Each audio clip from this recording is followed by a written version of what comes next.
ಮಹತ್ವಪೂರ್ಣವಾಗಿರುವಂತಹ ತತ್ವ.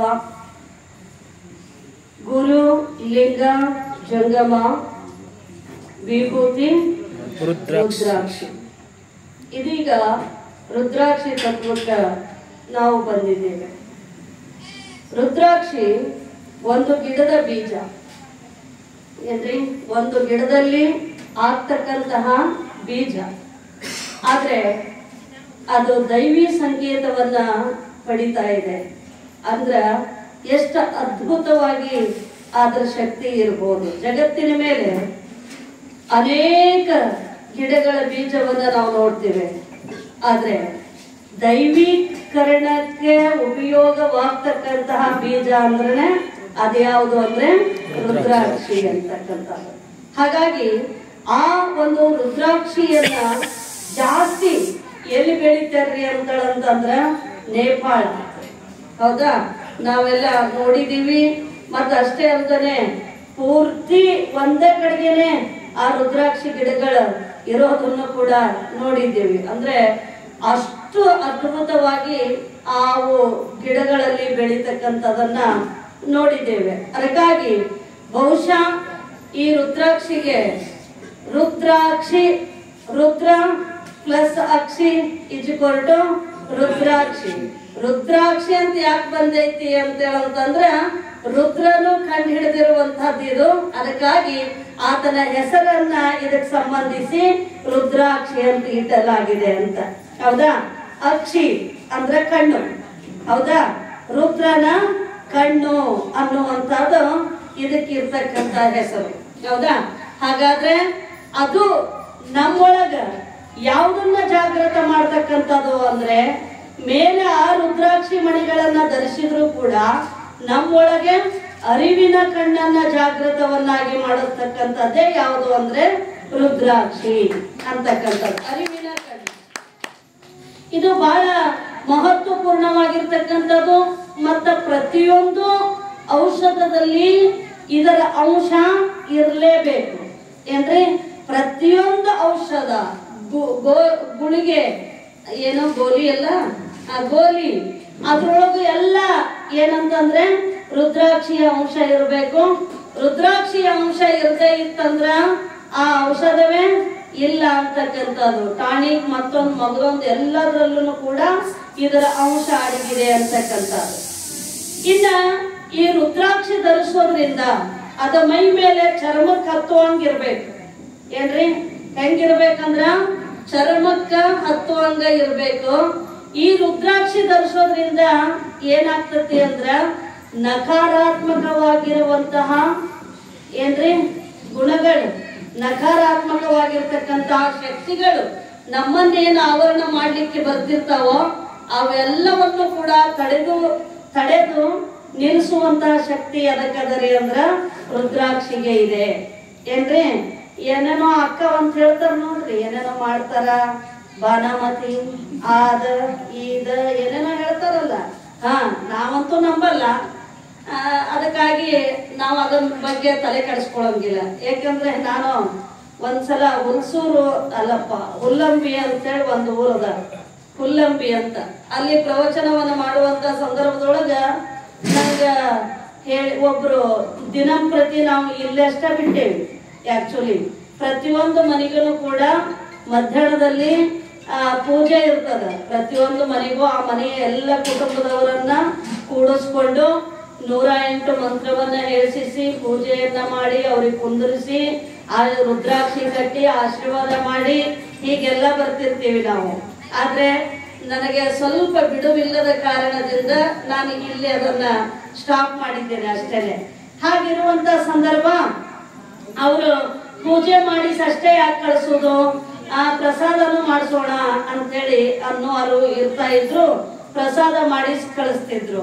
ಹಾಗಿರುವಾಗ ಒಬ್ಬ ಹೆಣ್ಮಗಳು ಕರೀಲಿಕ್ಕೆ ನನಗ್ ಬಂದು ಎಲ್ಲರೆಲ್ಲರೂ ಅನ್ಲಕತ್ತನೆ ಅವ್ರ ಮನೆಗೆ ಹೋಗ್ಬೇಡ್ರಿ ಮಾತಾಜಿ, ಅವ್ರ ಮನೆಗೆ ಹೋಗ್ಬೇಡ್ರಿ ಮಾತಾಜಿ ಅಂತ. ಯಾಕೆ ಅಂತ ನನಗೆ ಆಶ್ಚರ್ಯ. ಯಾಕೆ ಎಲ್ಲರೂ ಯಾಕೆ ಹಿಂಗ್ ಹೇಳ್ತಾ ಇದ್ದೀರಿ ಅಂತ. ಇಲ್ಲ ಮಾತಾಜಿ, ಎಲ್ಲರಿಗೂ ಬಾನಾಮತಿ ಮಾಡಿಸ್ತಾಳ್ರಿ ಆಕಿ, ಅದಕ್ಕೆ ಅವ್ರ ಮನೆಗೆ ಹೋಗ್ಬೇಡ್ರಿ, ನಿಮ್ಗೆ ಏನಾರ ಹಾಕ್ತಾಳಕ್ಕಿ ಹೋಗ್ಬೇಡ್ರಿ ನೀವು ಅಂತೇಳಿ ಅನ್ಲಾಕತ್ರು. ಅವಾಗ ನಾಂದೆ ಈಗ ನೋಡಮ್ಮ ಕರ್ದಾರ ಅವರು, ನಾವು ಹೂ ಅಂದು ಬಿಟ್ಟೇವಿ, ಹೌದಾ? ಮುಂದಿಂದ ನಾನು ಕೊರಳಿಗೆ ಇರುವಂತ ಲಿಂಗಯ್ಯನಿಗೆ ಬಿಟ್ಟಿರೋದು ಅಂದ. ನನ್ನ ಕೊರಳೊಳಗಿರುವಂತ ಲಿಂಗಯ್ಯನಿಗೆ ಬಿಟ್ಟಿರೋದು, ಯಾಕಂದ್ರೆ ನಾನು ನಂಬೇನೆ ಅವನ್ನ, ಹೌದಾ? ಅವನ್ ನಂಬೇನೆ. ಅದಕ್ಕಾಗಿ ನಾನು ಒಲ್ಲೆ ಅಂತೇಳಿ ಕ್ಯಾನ್ಸಲ್ ಮಾಡ್ಕೊಳಿಕ್ ಸಾಧ್ಯನೇ ಇಲ್ಲ. ಅದಕ್ಕಾಗಿ ನಾನು ಹೋಗೇ ಹೋಗ್ತೀನಿ ಅಂತಂದೆ.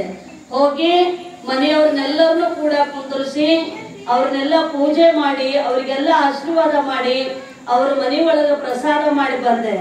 ಇವತ್ತು ಯಾರ ಮನೆಗೂ ಆಕಿ ಆ ತಾಯಿಯನ್ನು ಯಾರ ಮನೆಗೂ ಬಿಟ್ಕೊಳ್ತಿರ್ಲಿಲ್ಲಲ್ಲ, ಎಲ್ಲರೂ ಮನೆ ಕರ್ಕೊಳ್ತಾ ಇದ್ದಾರೆ ಏನ್ರಿ? ಮನೆ ಕರ್ಕೊಳ್ತಾ ಇದ್ದಾರೆ ಅಂದ್ರೆ ಬಿಟ್ಲು ಆಕಿ ಇದನ್ನ. ಹಾಗಾಗಿ ಏನಂದ್ರೆ ನಾನಂತೂ ಬಾನಾಮತಿ ಇವನದು ನಂಬೋದಿಲ್ಲ. ಮತ್ತೆ ಯಾರ ಅಂಗದ ಮೇಲೆ ಲಿಂಗ ಇದೆ ನೋಡಿ ಏನ್ರಿ, ರುದ್ರಾಕ್ಷಿ ಇದೆ ನೋಡಿ, ಯಾರ ಹಣೆಗೆ ವಿಭೂತಿ ಧಾರಣೆ ಮಾಡ್ಕೊಳಗತ್ತಾರ ನೋಡಿ, ಅವರು ದಿನಂಪ್ರತಿನೂ ಕೂಡ ಲಿಂಗ ಪೂಜೆ ಮಾಡಿಕೊಂಡು ಲಿಂಗ ತೀರ್ಥವನ್ನ ಸ್ವೀಕಾರ ಮಾಡೋದ್ರಿಂದ ಅವರಿಗೆ ಯಾವ ಬಾನಾಮತಿನೂ ನಾಟೋದಿಲ್ಲ. ಇದನ್ನು ಸ್ಪಷ್ಟವಾಗಿ ತಿಳ್ಕೋಬೇಕು. ನಾಟೋದು ಯಾವಾಗ ಅಂದ್ರ ಮನಸ್ಸು ದುರ್ಬಲ ಇದ್ದಾಗ. ಯಾವುದೇ ಪ್ರವೇಶ ಮಾಡ್ಲಿ ನಮ್ಮಲ್ಲಿ ಪ್ರವೇಶ ಮಾಡಬೇಕು ಅಂದಾಗ ಏನಂತಂದ್ರೆ ಮನಸ್ಸು ದುರ್ಬಲ ಇದ್ದಾಗ ಮಾತ್ರ ಪ್ರವೇಶ ಮಾಡ್ತದೆ ವಿನಃ. ಆದ್ರೆ ಬಂದಿದ್ದೆಲ್ಲ ಬರ್ಲಿ, ಗುರುವಿನ ದಯವಂದಿರಲಿ ಅಂತೇಳಿ ಬಾರದು ಬಪ್ಪದು ತಪ್ಪದು ನಮಗ್ ಹಿಂದೆ ಬರ್ಲಿ, ಬರ್ಬೇಕಾಗಿದ್ದು ಹಿಂದೆ ಬರ್ಲಿ, ಇಂದಲ್ಲ ಈಗಲೇ ಬರ್ಲಿ ಅನ್ನುವಂತಹ ಚಾಲೆಂಜಿನ ಮೇಲೆ ಬದುಕುವಂತವನಿಗೆ ಯಾವ ಬಂದು ಮುಟ್ಟೋದಿಲ್ಲ, ಯಾವ ಕೂಡ ಬಂದು ಮುಟ್ಟೋದಿಲ್ಲ. ಅದಕ್ಕಾಗಿ ಎಲ್ಲರ ಭವಿಷ್ಯವನ್ನು ಹೇಳುವಂತವನಿಗೆ ಗೊತ್ತಾಗ್ಲಿಲ್ಲ ನನ್ನನ್ನು 1000 ಸಲ ಚಾಕು ಚುಚ್ಚಿ ಸಾಯಿಸ್ತಾರ ಅನ್ನೋದು, ಹೌದಲ್ಲ? ಅದಕ್ಕಾಗಿ ಯಾವುದು ಕೂಡ ಇಲ್ಲ. ಆದ್ರೂ ಕೂಡ ನಿಮ್ಮ ಮನಸ್ಸಿನ ಸಮಾಧಾನಕ್ಕ ಏನ್ರಿ, ನಿಮ್ಮ ಮನಸ್ಸಿನ ಸಮಾಧಾನಕ್ಕ ನನಗೇನೋ ಮಾಡ್ತಾರೆ, ನನಗೇನೋ ಮಾಡ್ಯಾರೆ, ನಮ್ಮ ಮಕ್ಕಳಿಗೆ ಏನೋ ಮಾಡ್ಯಾರೆ ಅಂತ ಇರ್ತದಲ್ಲ, ಇದ ಏನು ಮಾಡ್ಲಿಕ್ಕೆ ಬಂದ್ರು ಕೂಡ ಕೊರಳಾಗ ರುದ್ರಾಕ್ಷಿ ಇತ್ತು ಅಂತಂದ್ರ ಅದ್ ಯಾವುದು ಬಂದು ನಿಮಗ ತಟ್ಟೋದಿಲ್ಲ ಏನ್ರಿ. ಆದ್ರಿಷ್ಟ ಸುಮ್ಮನೆ ತಗೊಂಡ್ ಹಾಕೋಬಾರ್ದು ಅಂಗಡಿಯಾಗಿಂದ ಏನ್ರಿ, ಏನ್ ಮಾಡಬಾರ್ದು, ಸುಮ್ಮನೆ ತಗೊಂಡು ಹಾಕೊಂಡ್ರ ಪ್ರಯೋಜನ ಇಲ್ಲ. ಹಾಗಾದ್ರೆ ಏನ್ ಮಾಡ್ಬೇಕು ಅಂದ್ರೆ ಗುರುವಿನಿಂದ ಅದನ್ನ ಸಂಸ್ಕಾರಗೊಳಿಸಿ ನೀವು ಧರಿಸ್ಕೋಬೇಕು. ಜೊತೆಗೆ ಏನ್ ಮಾಡ್ಬೇಕ್ರಿ ಅಂದ್ರ ದಿನನಿತ್ಯ ಜಪ ಆಗ್ತಿರ್ಬೇಕು. ಅದಕ್ಕೆ ಶಕ್ತಿ ಬರ್ಬೇಕಂದ್ರೆ ಏನ್ ಮಾಡ್ಬೇಕು, ದಿನನಿತ್ಯ ಜಪ ಆಗಬೇಕು. ಅರ್ಥ ಆಯ್ತಲ್ಲ? ಜಪವನ್ನ ನೀವು ಮಾಡ್ಲಿಲ್ಲ ಅದರಿಂದ ಅಂದ್ರ ಸುಮ್ಮನೆ ಯಾವ್ದೋ ಒಂದು ಸರ ಹಾಕೊಂಡಂಗ ಏನ್ರಿ, ಅದು ರುದ್ರಾಕ್ಷಿ ಆಗಂಗಿಲ್ಲ, ಯಾವ್ದೋ ಒಂದು ಮಣಿ ಹಾಕೊಂಡಂಗ. ಅರ್ಥ ಆಯ್ತಾ? ಆದ್ರೆ ಅದು ನಿಮಗ್ ಶಕ್ತಿಯನ್ನ ಕೊಡಬೇಕು ಅಂತೇಳಂತಂದ್ರೆ ದುಷ್ಟ ಶಕ್ತಿಗಳನ್ನ ಹೊಡೆದು ಓಡಿಸ್ಬೇಕು ಅಂತಂದ್ರೆ ನೀವು ಕೊರಳಾಗ ಹಾಕೊಂಡು ಅದನ್ನ ಏನ್ ಮಾಡ್ಬೇಕು ಅಂದ್ರೆ ಜಪ ಮಾಡ್ಬೇಕು. ಆದ್ರೆ ಎಷ್ಟೋ ಜನಕ್ಕ ಎಷ್ಟೋ ತಿಳಿಸಿ ಹೇಳಿ ಎಷ್ಟೋ ಪರಿವರ್ತನೆ ಆಗಿ ಕೊರಳಾಗ ಹಾಕೊಂಡು ಮತ್ತೆ ಯಾರೋ ಒಬ್ಬರು ಆದರ್ಶವಾಗಿ ಹೇಳುವಂತ ಸಂದರ್ಭದಲ್ಲಿ ಪರಿಣಾಮ ಆಗಿ ಹಾಕೊಂಡಿರ್ತಾರೆ. ನಂತರದಲ್ಲಿ ಅವ್ರು ಹೋದ್ರಿಲ್ಲ, ಅವ್ರು ಕೂಡ ಹೋಗ್ಲಿ ಅಂತ ಮತ್ತೆ ತೆಗೆದು ಅಡ್ಡಾಡ್ತಾರೆ ಏನ್ರಿ, ಮತ್ತೆ ತೆಗೆದು ಅಡ್ಡಾಡ್ತಾರೆ. ಎಷ್ಟೋ ಜನ ಎಷ್ಟು ತಿಳಿಸಿ ಹೇಳಿದ್ರು ಕೂಡ ಮತ್ತೆ ಎಲ್ಲಾದ್ರೂ ಫಂಕ್ಷನ್ಗಳಿಗೆ ಹೋಗಬೇಕಾದ್ರೆ ಅದು ಎಲ್ಲ ಮತ್ತೇನ್ ಮಾಡ್ತಾರೆ, ಇವನ್ ತೆಗೆದಿಟ್ಟ ಏನ್ರಿ ಇಟ್ಟು ಬಿದ್ದಿದ್ವು ಎಲ್ಲ ಬಂಗಾರ ಹಾಕೊಂಡು ಮತ್ತೆ ಹೋಗ್ತಕ್ಕಂಥದ್ದು ಪ್ರದರ್ಶನವನ್ನು ಮಾಡ್ಕೊಳ್ಳಿಕ್ಕೆ. ಹೌದಾ? ಈ ರೀತಿ ಅಲ್ಲ, ಈ ರೀತಿ ಅಲ್ಲ. ಎಲ್ಲವನ್ನೂ ಕೊಟ್ಟಿದ್ದು ದೇವನು. ಹೌದಾ? ಈ ರುದ್ರಾಕ್ಷಿ ಮುಂದ ಯಾವ ಬಂಗಾರವೂ ಕೂಡ ಅಲ್ಲ. ಅರ್ಥ ಮಾಡ್ಕೊಳ್ರಿ. ಬಂಗಾರಕ್ಕ ದುಷ್ಟರು ಬೆನ್ನತ್ತಾರೆ ಏನ್ರಿ, ಆದ್ರ ರುದ್ರಾಕ್ಷಿ ಕೊಡ್ತಾನೆ ಬರ್ರಿಯಪ್ಪ ಅಂದ್ರೆ ಬರ್ತಾರ ಅನ್ಕೊಂಡಿರಿ ನೀವು? ಇಲ್ಲ, ಬರಲ್ಲ. ನಿಮ್ಮ ಜೀವನ ಸುರಕ್ಷಿತ ಮಾಡುವಂತದ್ದು ರುದ್ರಾಕ್ಷಿ. ಹೌದಾ? ಅದಕ್ಕೋಸ್ಕರವಾಗಿ ಇಲ್ಲಂತಾರೆ ನಕಾರಾತ್ಮಕವಾಗಿರುವಂತಹ ಶಕ್ತಿಗಳನ್ನ ರುದ್ರಾಕ್ಷಿ ಏನ್ ಮಾಡ್ತದಂದ್ರೆ ದೂರ ಮಾಡುತ್ತದೆ ಅನ್ನುವಂಥದ್ದು.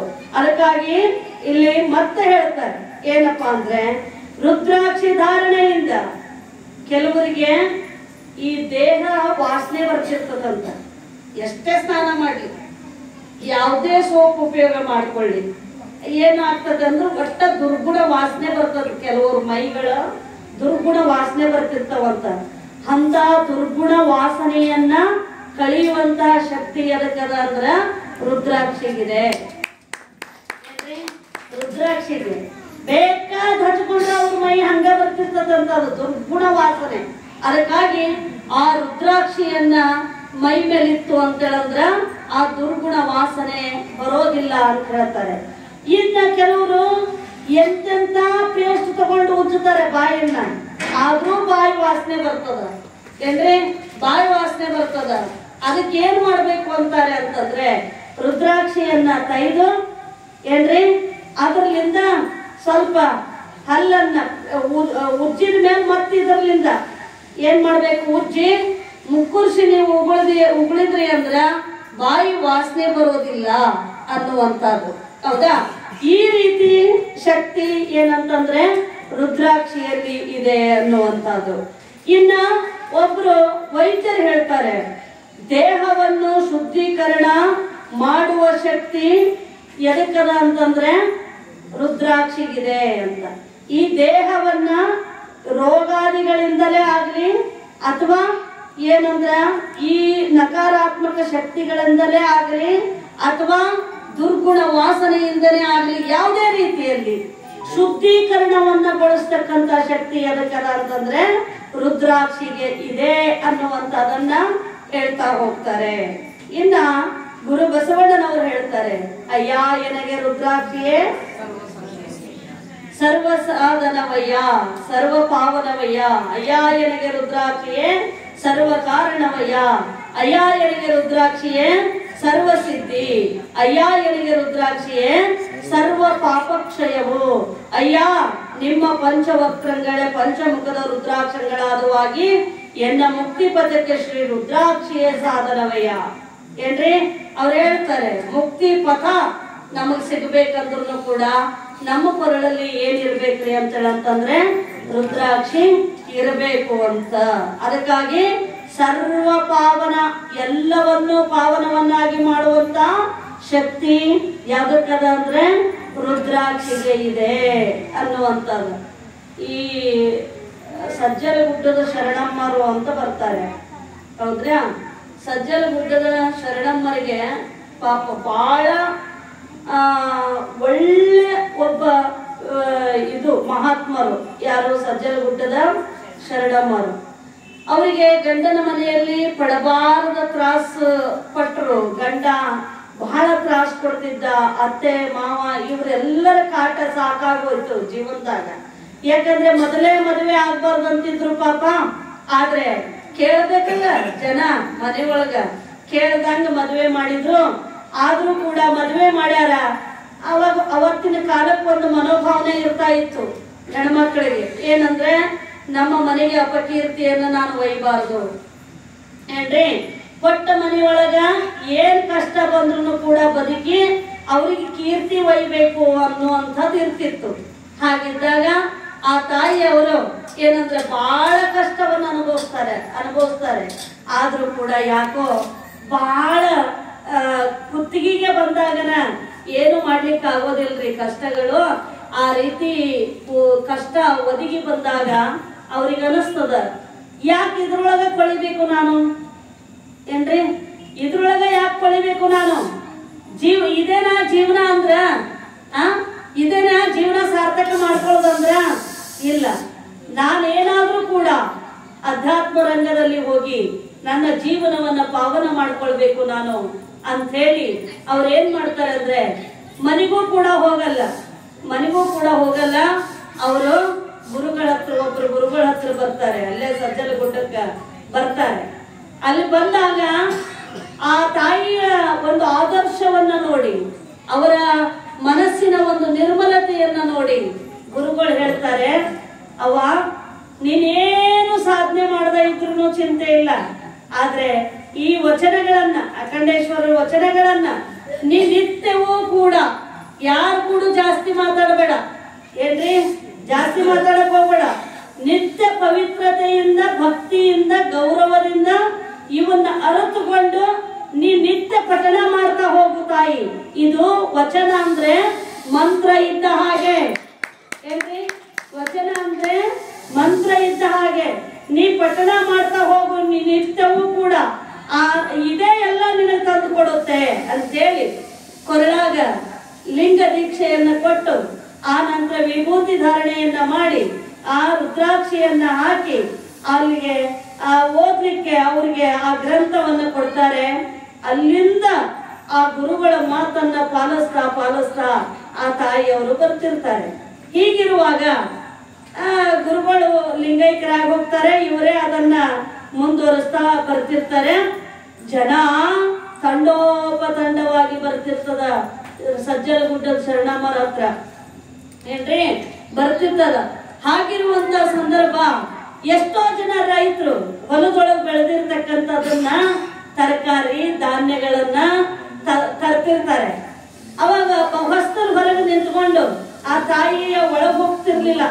ಏನ್ರಿ? ಹೊಸ್ತಲ್ ಹೊರಗೆ ನಿಂತ್ಕೊಂಡು ಅವ್ವ ಇಂಥದನ್ನ ತಗೊಂಡು ಬಂದಿದ್ದೀನಿ ನಾನು ಅಂತಿದ್ರು. ಅವಾಗ ಅವ್ರು ಅಂತಿದ್ರಂತೆ, ಏನಪ್ಪ ಇದು ದೇವನದನ ನಿಂದದನ ಅಂತ ಕೇಳ್ತಿದ್ರು. ತಂದಿದ್ದು ದೇವನದನ ನಿಂದದನ ಅಂತಿದ್ರಂತ. ಯಾರ ದೇವನದದ ಅಂತಿದ್ರು, ಇಟ್ಟು ಹೋಗಪ್ಪ ಅಂತಿದ್ರಂತ್ರಿ. ಯಾರ ನಾನ ಬೆಳೆದಿದ್ದದ ಅಂತಿದ್ರು, ಮನಿ ತಗೊಂಡ್ ಹೋಗಪ್ಪ ಅಂತಿದ್ರು. ಅರ್ಥ ಆಗುತ್ತಾ ಇದು? ಯಾರ ದೇವಂದದ ಅಂತಿದ್ರು ಅಲ್ಲಿಡು, ಯಾರ ನಾನ್ ಬೆಳೆದಿದ್ದದ ಅಂತಿದ್ರು ತಗೊಂಡ್ ಹೋಗು ಅಂತಿದ್ರು. ಹೀಗೆ ಅವ್ರ ಸ್ವಭಾವ ಅಷ್ಟು ಚೆನ್ನಾಗಿ ಅಷ್ಟು ಕ್ಲೀನ್ ಆಗಿ ಇಟ್ಕೊಂಡು ಬಂದಿದ್ರಿ. ಹಾಗಿದ್ದಾಗ ನನ್ನನ್ನು ಕೂಡ ಒಂದ್ಸಲ ಸಣ್ಣವಳು ಇದ್ನಂತೆ ಪೂರ್ವಾಶ್ರಮ ತಾಯಿಯವರು ಅವ್ರ ದರ್ಶನಕ್ಕೆ ತಗೊಂಡೋಗಿದ್ರಂತೆ. ನನ್ನ ತಲೆ ಮೇಲೆ ಕೈ ಇಟ್ಟು ಹೇಳಿದ್ರಂತೆ, ಇದು ಮುಂದೆ ದೊಡ್ಡದು ವ್ಯಕ್ತಿ ಆಗುದದ ಅಂತ. ಏನ್ರಿ? ಹೇಳಿದ್ರಂತೆ. ಅಂದ್ರೆ ಅಷ್ಟು ಬಹಳ ಪವಿತ್ರತೆಯಿಂದ ಇರ್ತಕ್ಕಂಥವ್ರು ಸಜ್ಜಲಗುಡ್ಡದ ಶರಣಮ್ಮ. ಇವ್ರ ಹತ್ರ ಏನ್ ಜನ ತಂಡೋಪತಂಡವಾಗಿ ಬರ್ತಿತ್ತಲ್ಲ, ಅಲ್ಲಿ ವಸ್ತ್ರ ಹಾಸಿ ಅವ್ರ ಪಕ್ಕಕ್ಕೆ ದುಡ್ಲಿಕ್ಕೆ ಹೋಗ್ತಿದ್ರಂತ ಜನ ಎಲ್ಲ. ಅದ್ರ ಕಡೆಗೆ ಗಮನ ಕೊಡ್ತಿರ್ಲಿಲ್ಲ ಅಂತ ಯಾರು ಇವರು ಸಜ್ಜಲಗುಡ್ಡ ಶರಣಮ್ಮವರು. ಅಲ್ಲೇ ವಾಸ ಮಾಡಿರುವಂತ ಹಣೆ ವಿಭೂತಿ ಹಚ್ಕೊಂಡು ರುದ್ರಾಕ್ಷಿ ಹಾಕೊಂಡು ವಾಸ ಮಾಡ್ತಕ್ಕಂಥ ಒಬ್ಬ ವ್ಯಕ್ತಿ, ಆ ಮಠದಲ್ಲೇ ವಾಸ ಮಾಡ್ತಕ್ಕಂಥ ವ್ಯಕ್ತಿ ಅವನೆಲ್ಲ ಕೂಡ್ ಹಾಕೊಂತಿತ್ತಂತ್ರಿ. ಕೂಡ್ ಹಾಕೊಂಡು ಮನೆಗೆ ಹೋಗ್ತಿತ್ತಂತೆ. ಹೀಗಿರುವಂತ ಸಂದರ್ಭ ಒಂದ್ಸಲ ಈಗ ಆತನಿಗೆ ಏನೋ ಆಯ್ತು, ಸತ್ತೋದ. ಮುಂದೆ ಎಷ್ಟೋ ವರ್ಷದ ನಂತರ ಒಂದು ನಾಯಿ ಬಂದು ವಾಸ ಮಾಡಕತ್ರಿ ಅಲ್ಲಿ. ಏನ್ರಿ? ನಾಯಿ ಬಂದ ಆಮೇಲೆ ಏನಾಯ್ತು, ಅದು ಕೂಡ ದುಡ್ಡ ಕಾಯ್ತಿತ್ತು. ಏನ್ರಿ? ದುಡ್ಡು ಕಾಯ್ತಿತ್ತು ಅದು ಕೂಡ. ಆಮೇಲೆ ಯಾರನ್ನೂ ಕೂಡ ಮುಟ್ಟಕ್ ಬಿಡ್ತಿರ್ಲಿಲ್ಲ. ಹೌದ್ರಾ? ಆಮೇಲೆ ಯಾರು ಬರ್ತಾರಲ್ಲ ಅವ್ರನ್ನೆಲ್ಲ ಕರ್ಕೊಂಡು ಬಂದು ಮಠ ತೋರಿಸ್ತಿತ್ರಿ. ಹೌದಾ? ಮತ್ತ ಅವ್ರು ಹೋಗಬೇಕಾದ್ರ ಬಸ್ ಸ್ಟಾಪ್ ತನಕ ಹೋಗಿ ಅವ್ರಿಗೆ ಬಸ್ ಹತ್ತಿಸೇ ಬರ್ತಿತ್ರಿ ನಾಯಿ. ಅವಾಗ ಎಲ್ಲರಿಗೂ ಆಶ್ಚರ್ಯ, ಈ ನಾಯಿಗೆ ಇಷ್ಟು ಬುದ್ಧಿ ಹೆಂಗದ, ಇದು ಯಾಕೆ ಹಿಂಗೆಲ್ಲ ಯಾಕೆ ಮಾಡ್ತದ ಅಂತ ಹೇಳಿ. ವಿಶೇಷವಾದ ನಾಯಿ, ಇದ್ಯಾಕೆ ಹಿಂಗ್ ಮಾಡ್ತದ ಅಂತ ಅವಾಗ ಸಜ್ಜಲಗುಡ್ಡ ಶರಣಮ್ಮ ತಾಯಿಯವ್ರಿಗೆ ಹೇಳಿದ್ರಂತೆ, ಈ ನಾಯಿ ಯಾಕೆ ಹಿಂಗ್ ಮಾಡ್ತದ ಅಂತ. ಅವಾಗ ಅವ್ರ ಅಂದ್ರಂತೆ, ಏನಿಲ್ಲಪ್ಪ ಯಾರು ಬ್ಯಾರೆ ಅಲ್ಲ, ಮೊದಲೆಲ್ಲ ದುಡ್ಡು ಕಳ್ತನ ಮಾಡ್ತಿದ್ನ, ಇಲ್ಲಿ ಭಕ್ತರಿಗೆ ಹೋಗಿದ್ದನ್ನ ಈಗ ಅದನ್ನ ಕಾಯ್ದು ಮಠದ ಋಣ ತೀರಿಸ್ಲಿಕ್ಕೆ ಬಂದಾನ ಅಂತ ಹೇಳಿದ. ಏನ್ರಿ? ಮಠದ ಋಣ ತೀರಿಸ್ಲಿಕ್ಕೆ ಬಂದಾನ ಅಂತ ಅಂದ್ರೆ ಯಾಕೆ ಹೇಳ್ತಾನೆ ಅಂದ್ರೆ, ಎಷ್ಟೋ ಜನ ರುದ್ರಾಕ್ಷಿಯ ಬೆಲೆನೇ ಗೊತ್ತಿಲ್ಲ, ಮೈ ಮೇಲೆ ಹಾಕೊಂಡ್ರು ಕೂಡ ಅದ್ರಲ್ಲಿಂದ ನಾವು ಯಾವ ರೀತಿ ಪರಿವರ್ತನೆ ಆಗ್ಬೇಕು ಅಂತ ಗೊತ್ತಿಲ್ಲ. ಕೇವಲ ಮಣಿ ಉಪಯೋಗ ಮಾಡ್ಕೊಳ್ತಾ ಇರ್ತಾರೆ. ಹೌದಾ? ಅದಕ್ಕೋಸ್ಕರವಾಗಿ ಆ ರೀತಿ ಅಲ್ಲ. ಅದಕ್ಕೆ ಶಕ್ತಿ ಬರ್ಬೇಕಾದ್ರೆ ಅದ್ರೊಳಗ ನಿಮ್ಮ ಭಕ್ತಿ ಬೆರೆತ್ಕೋಬೇಕು. ಏನ್ರಿ? ಭಕ್ತಿ ಬೆರೆತ್ಕೋಬೇಕು. ಅಷ್ಟೇ ಅಲ್ಲ, ಮಂತ್ರ ಜಪವನ್ನ ಮಾಡ್ಬೇಕು. ಬರ್ರಿ, ಆಣದೂರ್ಲಿಂದ ನಮ್ಮ ಶರಣರು ಇವತ್ತಿನ ಕಾರ್ಯಕ್ರಮಕ್ಕೆ ಬಂದಿದ್ದಾರೆ. ಅವರಿಗೆ ಜೋರಾದ ಚಪ್ಪಾಳೆ. ಹಾಗಾಗಿ ಭಕ್ತಿ ಬೆರೆತ್ಕೋಬೇಕು. ಅದಕ್ಕೆ ಹೇಳ್ತಾರೆ, ಕೆಲವರೆಲ್ಲ ಮಂತ್ರ ಜಪ ಮಾಡ್ತಾರಂತೆ, ಆದ್ರೆ ಏನ್ ಮಾಡೋದು, ಅದ್ರೊಳಗೆ ಭಕ್ತಿ ಇರೋದಂಗ್ ಮಾಡ್ತಾರಂತೆ. ಅದಕ್ಕೂ ಕೂಡ ಶರಣ ಹೇಳ್ತಾರೆ, ಮಣಿ ಎಣಿಸಿ ಕಾಲ ಕಳೆಯಬೇಡ. ಏನ್ರಿ? ಕಣಿಯ ಪೂಜಿಸಿ ಕಾಲ ಕಳೆಯಬೇಡ. ಬಿಸಿ ನೀರಿನಲ್ಲಿ ಬೆಂಕಿಯನ್ನುಳ್ಳ ಗುಣ ಬಿಸಿ ನೀರಲ್ಲಿ ಉಂಟೆ ಅಂತ ಕೇಳ್ತಾರೆ. ಅಂದ್ರೇನ? ಕೇವಲ ಮಣಿ ಎಣಿಸಿ ಕಾಲ ಕಳೆಯಬೇಡ. ಯಾಕಂದ್ರ ಅದು ನೀನು ಭಕ್ತಿ ಇರಲಿಲ್ಲ ಅಂದ್ರ ಅದು ಮಂತ್ರ ಆಗಲ್ಲ, ಇದು ರುದ್ರಾಕ್ಷಿ ಆಗಲ್ಲ. ಅರ್ಥ ಆಯ್ತಲ್ಲ? ಅಷ್ಟು ಜಪ ಮಾಡ್ದೇನಾ, ಇಷ್ಟು ಜಪ ಮಾಡ್ದೇನಾ ಅಂತ ತಿರುಗ್ತಿರ್ತಾರಂತೆ. ಮತ್ ಪಕ್ಕಕ್ಕೆ ಕುಂತವ್ರು ಕೂಡ ಮಾತಾಡ್ತಿರ್ತಾರೆ. ಮತ್ ಇದನ್ನ ಎಣಿಸಿನೂ ಎಣಿಸ್ತಾ ಇರ್ತಾರೆ. ಇಲ್ಲ, ಹಂಗೂ ಕೂಡ ಇಲ್ಲ. ಅದಕ್ಕೆ ಮಣಿ ಎಣಿಸಿ ಕಾಲ ಕಳೆಯಬೇಡ, ಕಣಿಯ ಪೂಜಿಸಿ ಕಾಲ ಕಳೆಯಬೇಡ. ಹೌದಾ? ಬೆಂಕಿಯಲ್ಲಿರುವ ಗುಣ ಬಿಸಿನೀರಲ್ಲಿರೋದಿಲ್ಲ. ಅರ್ಥ ಆಯ್ತಲ್ಲ? ಹಾಗೇನೆ ಯಾವತ್ತು ಕೂಡ ಭಕ್ತಿಯಲ್ಲಿರ್ತಕ್ಕಂತಹ ಆ ನಿಷ್ಠೆ, ಆ ಒಂದು ಶಕ್ತಿ ಏನಂತಂದ್ರೆ ಕೇವಲ ಇದ್ರೊಳಗ ಇರೋದಿಲ್ಲ. ಎದ್ರೊಳಗ? ಮಣಿ ಒಳಗೆ ಇರೋದಿಲ್ಲ. ಆದ್ರ ಭಕ್ತಿ ಬೆರೆತಾಗ, ಸಮರಸಗೊಂಡಾಗ, ಎರಡು ಸಮರಸಗೊಂಡಾಗ ಮಾತ್ರ ಏನಾಗ್ತತಿ ಅಂದ್ರ ಅದಕ್ಕೊಂದು ಬೆಲೆ ಬರುತ್ತದೆ ಅನ್ನುವಂಥದ್ದು. ಹಾಗೆ ಬೆಲೆ ಬಂದಿರುವಂತಹ ರುದ್ರಾಕ್ಷಿಯಿಂದ ಏನೆಲ್ಲ ಪಾವನ ಆಗ್ಲಿಕ್ಕೆ ಸಾಧ್ಯ. ಅದಕ್ಕೆ ಇಲ್ಲಿ ಹೇಳ್ತಾರೆ, ಅಯ್ಯ ಎನಗೆ ರುದ್ರಾಕ್ಷಿಯೇ ಸರ್ವ ಪಾವನಯ್ಯ. ಎಲ್ಲವನ್ನ ಪಾವನ ಮಾಡುವಂತಹ ಶಕ್ತಿ ರುದ್ರಾಕ್ಷಿಗಿದೆ.